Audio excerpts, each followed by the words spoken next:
हमारी सरकार किसानों के कल्याण के लिए ये सिर्फ एक डिक्लेरेशन नहीं है, ये किसानों के लिए कांग्रेस पार्टी की गारंटी है। नमस्कार। आज हम उनकी बात करेंगे जिनकी बात हर गवर्नमेंट, हर पॉलिटिकल पार्टी करती है। प्रॉब्लम यह है कि सब लोग सिर्फ बात ही करते हैं और एक्शन कोई नहीं लेता। हम बात कर रहे हैं इंडियन फार्मर्स की। इंडिया में हर रोज लगभग 28 फार्मर सुसाइड करते हैं। इंडियन फार्मर की एवरेज इनकम 10,000 रुपए के आसपास है और यही एवरेज झारखंड जैसे स्टेट में 5,000 रुपए पे पहुंच जाता है। इंडिया की 42% पॉपुलेशन खेती में इन्वॉल्व है, जो अपने जीडीपी में यानी सालाना उत्पाद में 16 to 18% कंट्रीब्यूट करती है। वही रशिया की 6% पॉपुलेशन उनके जीडीपी में 4% कंट्रीब्यूट करती है। ऑस्ट्रेलिया जैसी कंट्री जो एग्रीकल्चरल इकोनॉमी नहीं है, हमसे 5 गुना ज्यादा उत्पादन लेती है 1 हेक्टर के पीछे। हमारा प्रोडक्शन वर्ल्ड एवरेज के लगभग 30% के आसपास ही है। तो ऐसे क्या प्रॉब्लम है इंडियन फार्म सेक्टर में और उसे सॉल्व करने के लिए क्या कोई ऑप्शन है, देखते हैं आज के वीडियो में। पहला इशू है ओपन मार्केट का एक्सेस। इंडियन फार्मर्स अपने प्रोड्यूस को किसी भी मार्केट में जाके नहीं बेच सकते। उन्हें गवर्नमेंट रेगुलेटेड एपीएमसी मंडी में ही अपने प्रोड्यूस को बेचना पड़ता है।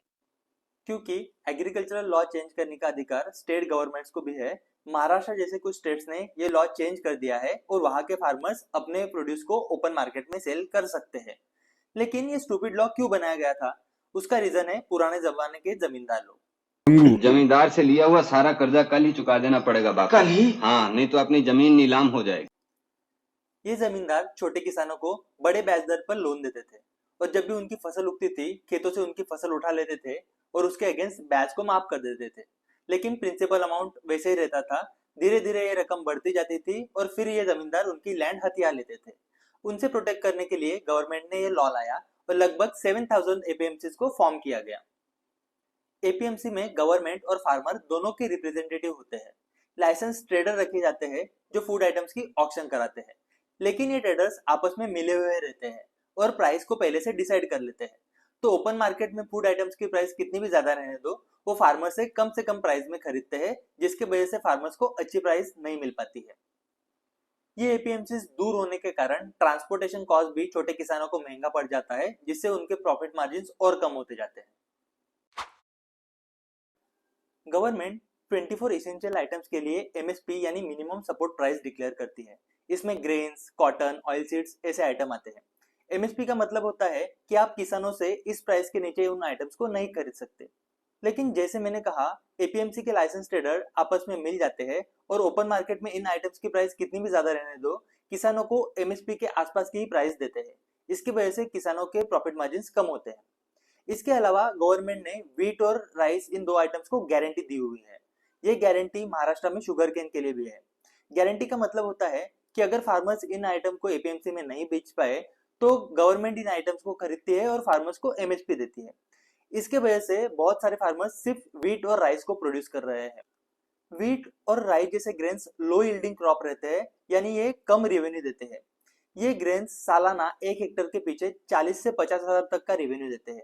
इसके अगेंस्ट अगर आप वेजिटेबल्स को लगाओ तो वो 2 से 3 लाख तक का रेवेन्यू देते हैं और हाई यील्डिंग क्रॉप्स जैसे पोमोग्रेनेट या ग्रेप्स 5 से 7 लाख तक का रेवेन्यू आपको दे सकते हैं। लेकिन पंजाब और हरियाणा जैसे स्टेट जहाँ की लैंड बहुत ही फर्टाइल है, वो भी इस एमएसपी के गारंटी की वजह से व्हीट और राइस के पीछे पड़े हैं और लगभग 80% सिर्फ व्हीट और राइस का प्रोडक्शन करते हैं। इसके वजह से आज हम इन आइटम्स को जरूरत से ज्यादा यानी सरप्लस में उगा रहे हैं। हमारे स्टोरेज कैपेसिटी के 125% व्हीट और राइस हमारे पास प्रेजेंट है और ये ग्रेन्स गवर्नमेंट के गोडाउन में सड़ रहे हैं। इसके वजह से लास्ट ईयर हमारा गोडाउन का वेस्टेज 7,000 करोड़ के बराबर था। एडिशनली इंडिया में मेजोरिटी फार्मर्स स्मॉल फार्मर्स है, तो उनको ये ग्रेन्स गवर्नमेंट के गोडाउन तक ले जाना महंगा पड़ता है। इसलिए ऐसे फार्मर्स अपने ग्रेन्स को एमएसपी से कम प्राइस पे बड़े किसानों को इलीगली बेच देते हैं। कुछ किसान अगर अपने प्रोड्यूस को गवर्नमेंट के गोडाउन तक ले भी जाए तो उनके आड़ आते हैं गवर्नमेंट के भ्रष्टाचारी बाबू लोग। 100 करोड़ रुपए केंद्रीय मंत्री डकार गया और जो बाकी बचा वो पीडब्ल्यूडी को मिला। मुख्यमंत्री साहब आए, अपना गमछा बिछाया, उसमें 100 करोड़ डाले पार्टी फंड के नाम पे और गांठ मार के चले गए। ये बाबू लोग स्टोरेज फुल होने का या लंबी कतार होने का रीजन देके फार्मर्स को दूसरे दिन आने बोलते हैं। ऑब्वियसली फार्मर्स के लिए दूसरे दिन आना ट्रांसपोर्टेशन के पर्सपेक्टिव से और महंगा हो जाता है। लेकिन बाबू लोगों से मिले हुए मिडलमैन बाजू में प्रेजेंट रहते हैं। ये मिडलमैन एमएसपी से कम प्राइस पे फार्मर से प्रोड्यूस को खरीद लेते हैं और फिर गवर्नमेंट को एमएसपी पे बेच देते हैं और बीच का कमीशन बाबू लोग और मिडलमैन मिलकर खा जाते हैं। लास्ट ईयर गेहूं के लिए जो एमएसपी डिक्लेयर की गई थी वो उस प्राइस से भी ज्यादा थी जो प्राइस पे हम रशिया से गेहूं इंपोर्ट कर रहे थे। तो ये स्टोर्ड गेहूं बाहर एक्सपोर्ट करना और उससे प्रॉफिट कमाना भी गवर्नमेंट के लिए डिफिकल्ट हो जाता है। लास्ट ईयर एमएसपी पे ग्रेन्स खरीदने के लिए सरकार ने 2.3 लाख करोड़ खर्चा किया और उससे छोटे फार्मर्स का कुछ फायदा भी नहीं हुआ। क्या आप जानते हैं इंडिया से यूएस को जो फूड एक्सपोर्ट होता है उसमें से 0.15% रिजेक्ट हो जाता है। ये रिजेक्शन चाइना के मुकाबले 7 गुना ज्यादा है। अनवांटेड केमिकल पाए जाने के कारण ये रिजेक्शन होता है और इसकी वजह है blind use of fertilisers and pesticides. अगर हम ग्रेप्स का एग्जांपल ले तो उसको 20 अलग अलग डिजीजेस हो सकते हैं, लेकिन ये डिजीजेस वेदर कंडीशंस पे डिपेंड करते हैं। लेकिन हमारे फार्मर्स जो भी रिटेलर सजेस्ट करता है वो सारे पेस्टिसाइड्स यूज करते हैं जिसकी वजह से इन प्रोडक्ट्स की हानि होती है। Average American athlete Indian athlete से 2 गुना ज्यादा फिटर है। ऐसा क्यों? क्योंकि वो प्रॉपर डाइट फॉलो करता है। उसी तरह से हर क्रॉप के लिए भी प्रॉपर न्यूट्रिशन की जरूरत होती है। लगभग हर क्रॉप के लिए नाइट्रोजन, फास्फोरस, पोटेशियम ये 3 इंपॉर्टेंट न्यूट्रिएंट्स और उसके अलावा 15 माइक्रोन्यूट्रिएंट्स की जरूरत होती है। लेकिन जो भी फर्टिलाइजर्स हम यूज कर रहे हैं उसमें सिर्फ ये 3 न्यूट्रिएंट्स प्रेजेंट है। इंडिया 65% यूरिया को यूज करता है जिसमें सिर्फ ये 3 न्यूट्रिएंट्स है, जिसके वजह से जमीन से बाकी माइक्रोन्यूट्रिएंट्स कम होते जाते हैं और जमीन की क्वालिटी डिप्लीट होती जाती है। ये जो 3 इंपॉर्टेंट न्यूट्रिएंट्स है उनकी जरूरत हर क्रॉप को अलग अलग स्टेज में अलग अलग क्वांटिटी में होती है। जैसे छोटे बच्चे के लिए प्रोटीन ज्यादा जरूरी होता है क्योंकि वो ग्रो कर रहा है, उसी तरह से क्रॉप को इनिशियल फेज में नाइट्रोजन की जरूरत होती है, एंड फेज में पोटेशियम की जरूरत होती है और बीच के फेज में जब वो ग्रो कर रहा है तब फास्फोरस की जरूरत होती है। लेकिन हम ये तीनों न्यूट्रिएंट्स एक ही फर्टिलाइजर में एक ही साथ दे रहे हैं। तो इस तरीके के ब्लाइंड यूज की वजह से हमारी जमीन की क्वालिटी दिन ब दिन डिप्लीट होती जा रही है और उसकी फर्टिलिटी कम होती जा रही है। इसी के साथ हमारे farmers most of the time repetitively same crop लेते हैं, उसके वजह से सेम माइक्रोन्यूट्रिएंट्स कम होते जाते हैं और हमारे लैंड की क्वालिटी ऑल डिप्लीट होती जाती है। गवर्नमेंट भी ऐसे फर्टिलाइजर के ब्लाइंड यूज को बढ़ावा देती है सब्सिडी के थ्रू। लास्ट ईयर गवर्नमेंट ने इन फर्टिलाइजर्स के सब्सिडी पे लगभग 1.5 लाख करोड़ जितना खर्चा किया। इंडिया सालाना 750 billion cubic metre water use करता है, उसमें से 650 बिलियन खाली एग्रीकल्चरल के लिए यूज हो रहा है। ये लगभग 85% ऑफ वाटर यूज है और उसमें से भी 80% सिर्फ व्हीट और राइस के प्रोडक्शन के लिए यूज हो रहा है। अगर हम राइस की जगह मिलेट को कंसिडर करें तो उसको सिर्फ 1/3 वाटर लगेगा और उसकी न्यूट्रिशनल वैल्यू भी राइस से कहीं बेटर है। आपने दिल्ली के पोल्यूशन की न्यूज तो हर साल सुनी ही होगी। ये पोल्यूशन होता है क्योंकि पंजाब और हरियाणा में फूड के वेस्टेज यानी स्टबल को बर्न किया जाता है। इससे लगभग 10 to 12 मिलियन टन जितना कार्बन डाइऑक्साइड प्रोड्यूस होता है। ये टोटल इंडिया के पोल्यूशन के 30% है और ये स्टबल बर्निंग को अवॉइड करने के लिए जो मशीनरी लगेगी उसका पर फार्म कॉस्ट सिर्फ 1 लाख से लेके 5 लाख तक है, लेकिन इस पे कोई ध्यान नहीं दिया जा रहा।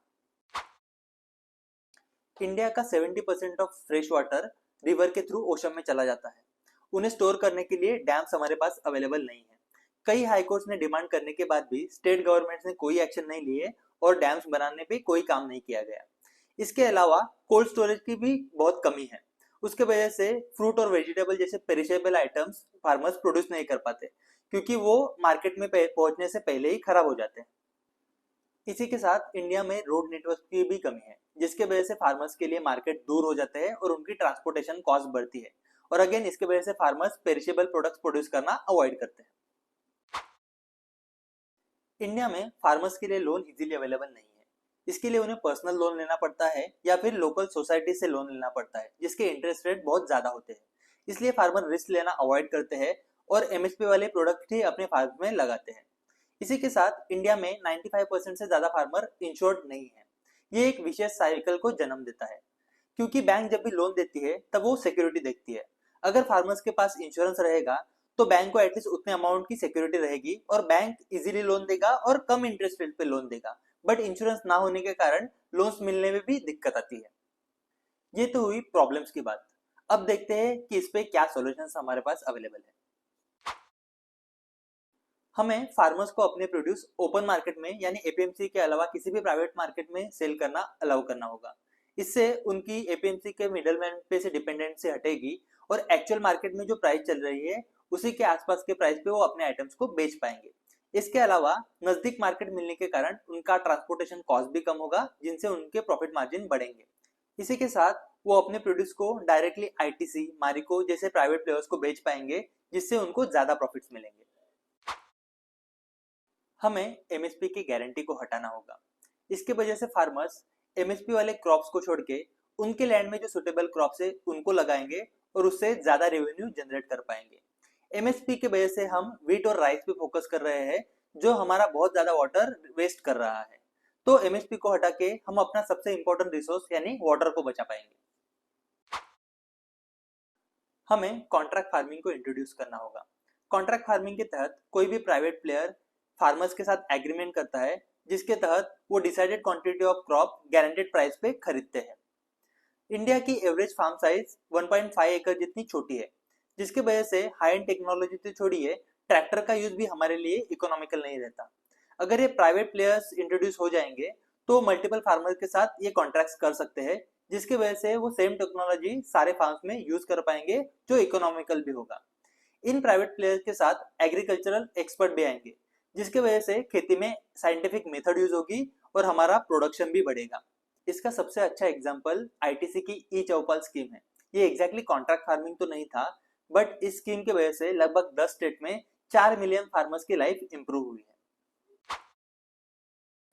हमें ज्यादा से ज्यादा डैम्स और कनल्स को बिल्ड करना होगा, जिससे हम ज्यादा वाटर को स्टोर कर पाए। इसी के साथ कोल्ड स्टोरेज और अन्य स्टोरेज फैसिलिटीज को इंप्रूव करना होगा, जिससे farmers perishable high yielding crops को प्रोड्यूस कर पाए और उनसे प्रॉफिट कमा पाए। इसके अलावा हमारे रोड नेटवर्क को भी इंप्रूव करना होगा, ताकि फार्मर्स का ट्रांसपोर्टेशन कॉस्ट कम हो जाए। हमें इंश्योरेंस के पेनिट्रेशन को बढ़ाना होगा और ज्यादा से ज्यादा क्रॉप को इंश्योर करना होगा, जिसकी वजह से फार्मर्स को लोन भी इजीली मिल पाएंगे। गवर्नमेंट जो पैसा नुकसान भरपाई में खर्चा करता है, वो पैसा वो इंश्योरेंस को फंड करने के लिए यूज कर सकते हैं। इसी के साथ गवर्नमेंट को बैंक्स और अन्य इंस्टीट्यूट को इंसेंटिवाइज करना होगा फार्मर्स को इजी और कम इंटरेस्ट रेट पे लोन देने के लिए, जिससे फार्मर को इजीली क्रेडिट मिल पाएगा और उनके ग्रोथ में हेल्प होगी। हमारे कम प्रोडक्शन का सबसे बड़ा रीजन है साइंटिफिक मेथड का यूज ना करना। सॉइल टेस्टिंग जैसी बेसिक चीज किए बगैर हम फर्टिलाइजर और पेस्टिसाइड को यूज करते हैं। इसलिए हमारे फार्मर्स को किस क्रॉप को ग्रो करना है, उसे कैसे ग्रो करना है और सही मार्केट में उसे कैसे बेचना है, ये चीजें सिखाना इंपॉर्टेंट है। इसलिए हमें स्कूल एजुकेशन से ही एग्रीकल्चरल रिलेटेड एजुकेशन इंक्लूड करना बहुत जरूरी है। इसके अलावा हमें अन्य अवेयरनेस प्रोग्राम भी स्टार्ट करने होंगे, जिससे फार्मर लिटरेट हो। इसी के साथ गवर्नमेंट को एग्रीकल्चरल रिसर्च और डेवलपमेंट पे ज्यादा खर्चा करना होगा, जिससे हम प्रोडक्शन को बढ़ा पाए। हमने जो भी सॉल्यूशंस देखे, उसमें से ज्यादातर सॉल्यूशंस जैसे open market, contract farming already recent farm laws में प्रेजेंट थे। सेम फार्म लॉज कांग्रेस के 2019 के मैनिफेस्टो में भी थे। फिर भी इन लॉज के अगेंस्ट इतना प्रोटेस्ट हुआ और इन लॉज को वापस लेना पड़ा। अगर ये लॉज फार्मर के हित में थे तो क्यों इतना प्रोटेस्ट हुआ? क्या प्रोटेस्टर फार्मर नहीं थे? नहीं, हम ऐसा नहीं बोल रहे हैं, लेकिन हम जानते हैं इंडियन जनता को भड़काना कितना आसान है। तो चंद मिडलमैन जिनका आज के सिस्टम से फायदा हो रहा है, उन्होंने जनता को भड़काया और ये प्रोटेस्ट हुए। इसमें गवर्नमेंट की गलती है। गवर्नमेंट भी इन लॉज को प्रॉपरली मार्केट नहीं कर पाया और जनता को नहीं समझा पाया कि कैसे ये फार्मर्स के हित में है। इन प्रोटेस्टर्स के जो भी आर्गुमेंट्स थे, उन पे कुछ सॉल्यूशंस देखने की कोशिश करते हैं। पहला आर्गुमेंट ये था कि ओपन मार्केट के आने की वजह से एपीएमसीज की जरूरत कम हो जाएगी और धीरे धीरे वो बंद हो जाएंगी। लेकिन फिर ये प्राइवेट मार्केट्स अपनी मनमानी करेंगे और फार्मर्स की लूट करना स्टार्ट कर देंगे। इसी के साथ कॉन्ट्रैक्ट फार्मिंग की वजह से प्राइवेट प्लेयर्स मार्केट में आ जाएंगे और धीरे धीरे एक बड़े प्राइवेट प्लेयर की मोनोपोली बन सकती है। लेकिन हमें ये समझना होगा कि मोनोपोली टेलीकम्युनिकेशन, एविएशन जैसे कैपिटल इंटेंसिव बिजनेसेस में ही होती है, क्योंकि इनमें स्टार्ट करने के लिए ज्यादा संसाधनों की जरूरत होती है। फार्मिंग सेक्टर ऐसा नहीं है, यहाँ पे एंट्री एकदम इजी है। इसलिए अगर मोनोपोली होने भी लगी तो तुरंत दूसरे कॉम्पिटिटर मार्केट में आ जाएंगे। दूसरा डर ये है कि कॉन्ट्रैक्ट फार्मिंग की वजह से प्राइवेट प्लेयर्स कॉन्ट्रैक्ट का मिसयूज करेंगे और फार्मर्स की लूट करेंगे। और हम जानते हैं इन प्राइवेट कंपनीज के वकीलों के सामने फार्मर्स टिक नहीं पाएंगे।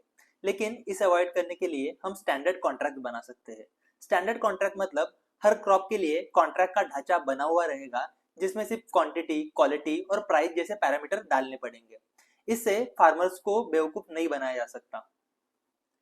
इसके अलावा फार्मर को प्रोटेक्ट करने के लिए एक और प्रोविजन इन लॉज में थी, जिसके तहत कोई स्ट्रक्चर अगर फार्मर के लैंड पे बनाया जाता है तो उसका ओनर हमेशा फार्मर ही रहेगा और किसी भी सिचुएशन में कोई भी स्ट्रक्चर की या लैंड की ओनरशिप प्राइवेट प्लेयर को नहीं जा सकती। जब भी हम किसी छोटे बच्चे को साइकिल चलाना सिखाते हैं, एक पॉइंट पे हमें उसका हाथ छोड़ना पड़ता है। सपोर्ट छूटने के डर से वो सहम जाता है, लेकिन हाथ छोड़ने पर ही वो साइकिल चलाना सीख पाएगा। 1991 में जब रिफॉर्म्स आए तब भी हम इसी तरह से डर रहे थे। हमें लग रहा था कि फॉरेन कंपनीज हमारे कंपनीज को बर्बाद कर देंगी, लेकिन हमने ग्रो किया। सिमिलर तरीके से फार्म सेक्टर भी ग्रो हो सकता है। 1970s में भारत में भारी भूखमरी हुई थी, तभी हमने ग्रीन रेवोल्यूशन यानी हरित क्रांति को लाया और व्हीट और राइस को प्रोड्यूस करना स्टार्ट किया और आज उसको हम सरप्लस में प्रोड्यूस कर रहे हैं। लेकिन अभी हमारा डाइट पैटर्न चेंज हो रहा है।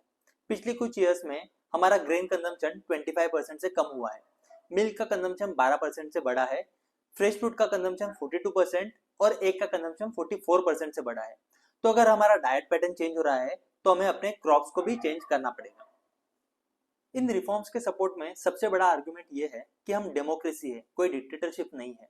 तो इन रिफॉर्म से वर्स्ट केस क्या होगा, शायद ये फेल हो जाएंगे, ग्रोथ नहीं मिलेगी, लेकिन इस स्टेटस पे हम हमेशा वापस आ सकते हैं। आई नो पॉलिसीज को चेंज करना कोई जोक नहीं है, लेकिन पिछले 50 साल से हम सेम पैटर्न को फॉलो कर रहे हैं और इससे हमें कुछ रिजल्ट्स नहीं मिल रहे हैं। तो it is the time for change. Farm sector के बारे में हमने हमारा ओपिनियन तो बताया, आप भी अपना फीडबैक कमेंट सेक्शन में जरूर दें। और अगर आपको हमारा वीडियो पसंद आया तो लाइक और शेयर जरूर करें और सब्सक्राइब करें हमारे चैनल आर्थिक यांत्रिक को। Thank you.